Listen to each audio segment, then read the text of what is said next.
Now, of course, we know that looks can be deceiving. Design a car with rounded edges like the G24, and it usually looks smaller than a boxy shape of the same bulk. Well, that's been part of the secret of success for Sweden's Volvo. Their squarish, roomy sedans and wagons are both small enough for narrow European roads, but formal enough, in other words, boxy, for the most affluent of American taste. Well, when word leaked out a while ago that a new, larger Volvo was in the works, aficionados feared the latest in Nordic steel might go sleek and modern. Well, it did. But as you can see, prospective buyers can breathe a sigh of relief. This is the Volvo 760 GLE, a luxury Volvo that combines the latest in aerodynamics with traditional Swedish conservatism. Not only that, but power comes from an advanced turbocharged diesel engine. Will current Volvo owners be tempted to move upmarket with the 760 GLE? Well, here's our road test to help them make up their minds. The 760 GLE turbo diesel performs in two very important ways that are most untraditional for Volvo. First is mileage. The EPA rates this number 2 fuel oil burner at 28 miles per gallon in the city and 40 on the highway. Our test car, with a weight of 3,240 pounds and only 1,000 miles on the odometer, still managed an amazing 36 in our urban test cycle. The standard 2.8-liter gas-powered V6 comes with a 4-speed automatic and should deliver mileage in the mid-20s. But this 760 does have the turbo diesel with Volvo's 4-speed manual plus electric overdrive. They're responsible for the other thing that Volvos usually don't do well: go at anything approaching fast. This Volvo does a fine 0 to 60 time of 13 seconds. Shifts were smooth and solid, even though the overdrive clunks when engaged. And you can't feel the turbo's power till second gear at about 2,300 RPM. But when it kicks in between stoplights, you can accomplish any 500-foot city block sprint in about 10.5 seconds at 53 miles per hour. Terrific for a diesel. But perhaps the biggest surprise was in emergency passing.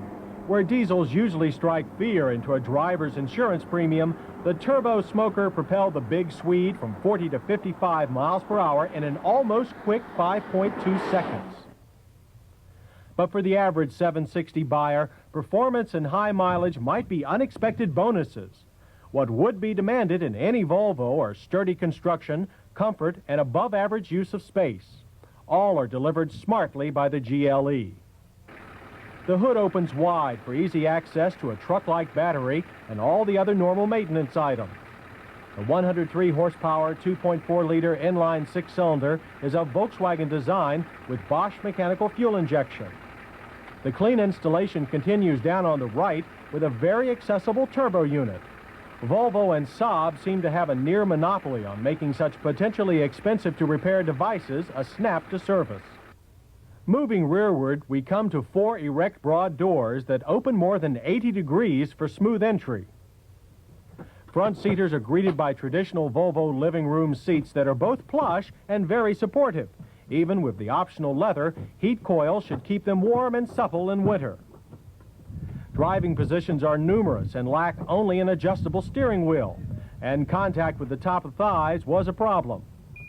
And the otherwise excellent instrument arrangement drew some complaints about eye strain due to the front rather than rear nighttime illumination.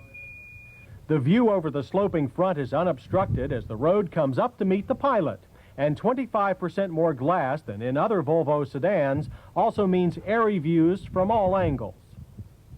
Rear occupants find enough room for 2, although headroom is a disappointment. In its search for safety, Volvo has mounted the fuel tank under the rear cushions, which means higher seats.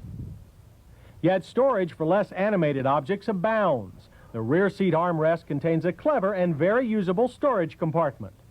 Seat backs even have deep elastic magazine racks. Front doors include solid map holders with small ones for toll chains located on each lower seat cushion. Between those front buckets is another glove box armrest and the normal dash-mounted bin that contains a mirror and vanity light. And if you think all this is an excuse for a smaller trunk, you're not thinking like Volvo. With the fuel tank out of the way, it is gigantic. Seldom have we seen so much careful thought put into a sedan's storage crannies than in the 760 GLE. While the smoothness of the ride isn't in the Cadillac class, it is far more to our liking. Controlled without being harsh or jarring, the 760 GLE proved a competent handler given its mostly Luxo mission. Body roll was about average for a modern rear-drive sedan with modest front-end understeer. The power-assisted rack and pinion unit is heavy in feel, something we approve of, and at 3.5 turns lock-to-lock is just right given the physics of the car.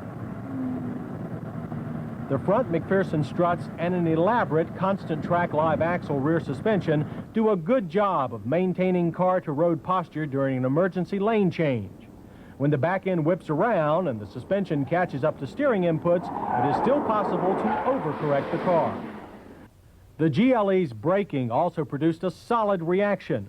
Power-assisted disc at all four corners produced short stopping distances of only 34 feet from 30 miles per hour.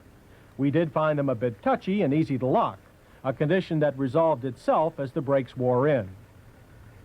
While all cars have two braking circuits, they control front or rear wheels separately. Volvo's unique dual triangular system lets each circuit independently brake both front and one rear wheel. That means if one half fails, you still maintain 80% of total braking power. Since front wheels do most of a car's stopping, it should ensure that in almost any emergency, stops from 55 would never go beyond the brief 115-foot average we devised from our test. Clearly a superior system. And that is how we find the total car, superior. Plus, when you consider that the class-setting Mercedes 300D costs thousands more than the GLE's 19 grand base or our near 21,000 test car, it's also not overpriced. And if you like your Volvos with even more room, one of our Super Snoops has unearthed the presence of a 760 wagon. When it goes on sale here next fall, it may have an optional engine, the 2.3-liter turbocharged gasser, available exclusively with a manual gearbox. And together with the 760 GLE sedan, it will provide a car line that more than just old-time Volvo lovers will adore. Next